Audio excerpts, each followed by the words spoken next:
Thank you very much, fellow President of the General Assembly of the United Nations, Brother Secretary General, fellow Head of State and Government, Minister of Foreign Affairs, and delegates present.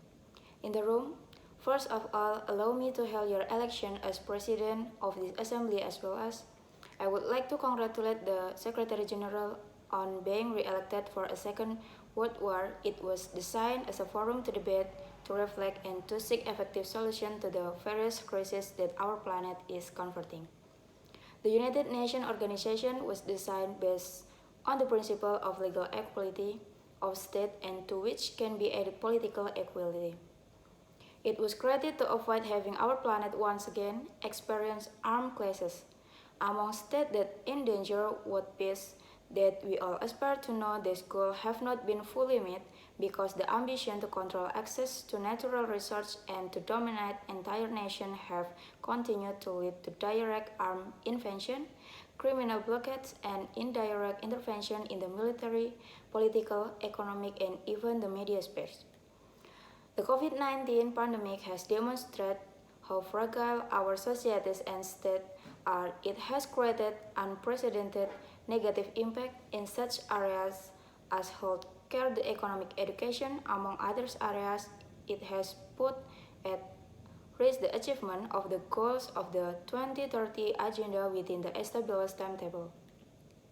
We are analyzing and proposing comprehensive solution to the vulnerability that has been generated by indebtedness in developing countries compare their debt to the main capitalist countries and financial institutions with this in mind. Comprehensive measures are important that international financial organizations could implement based on a sustainable vision and that do not lead to additional burdens or future in-debt beneficiary states. Bearing this in mind, the plurinational state of Bolivia is proposing to move forward on reaching agreements with multilateral financial organizations to refinance or to ease the external debt at the global level and to support policies for population in a situation of vulnerability to do this based on an approach of sustainable and comprehensive development.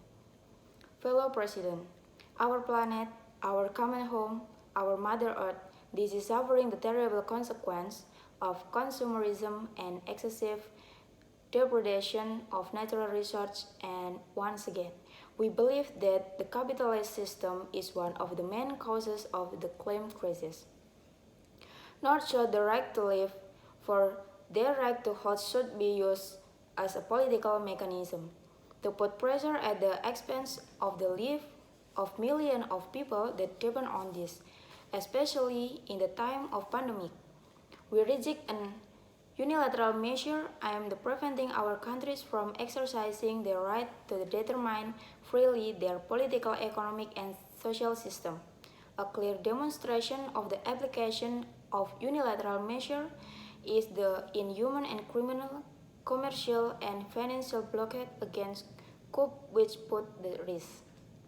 Thanks to the unity, combat, and conscience of the Bolivian people, which was confirmed in election, and we are recovering our intercultural democracy, as well as our political, economic, and social stability, which has cost us a great deal of work to put the rupture in the constitutional order in my country.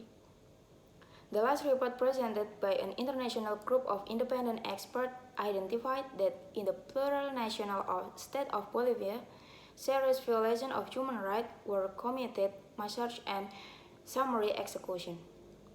Our commitment to the Bolivian people is that we ensure justice for the 38 lives lost, for the hundreds or wounded detained, for those who were persecuted, who were sent in exile, and for the great violence of human rights that were conducted during the de facto government because justice is an essential precondition of any democracy and to for the construction of a true social peace. Strong and dignified nation will always be built on the basis of the lesson learned from the tragedies that they've experienced us collectively building social peace through the process of memory, truth, and justice, and that is the commitment we've made to the Bolivian people. The plural national state of Bolivia state in this Cuba Forum state that it has a right to obtain a free and sovereign access to the Pacific through dialogue and coordination with the Republic of Chile in accordance with the decision of the International Court of Justice with its decision. This would record negotiation among the parties and the end of quote. Fellow President, process of nego-integration which are taking place around the world should be based on the effective solution.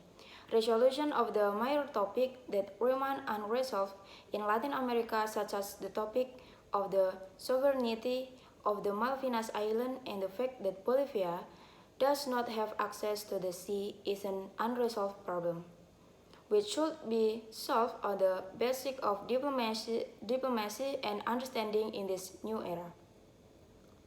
Social justice and peace, as well as reconfigure a weakened international order, there's no doubt that the challenges to which we confront every day are increasingly more complex if we want a better future for current and future generations. We must think about the path to take in order to overcome the polarization and global architecture, and in its place joint effort to promote international cooperation that allow us to confront problems on a stronger footing. Fellow President and nation of the world, we find ourselves at an unprecedented moment where humankind, the future humankind, depends on the decision that we will make.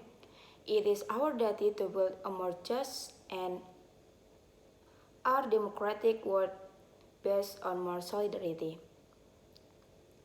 Let's work to put an end to the slow down the climate crisis and to build equality so that to live well means access to education, healthcare, food, a dignified job, comprehensive development, and true harmony with Mother Earth. Let's work to ensure the self-determination of people and lasting peace. Thank you very much.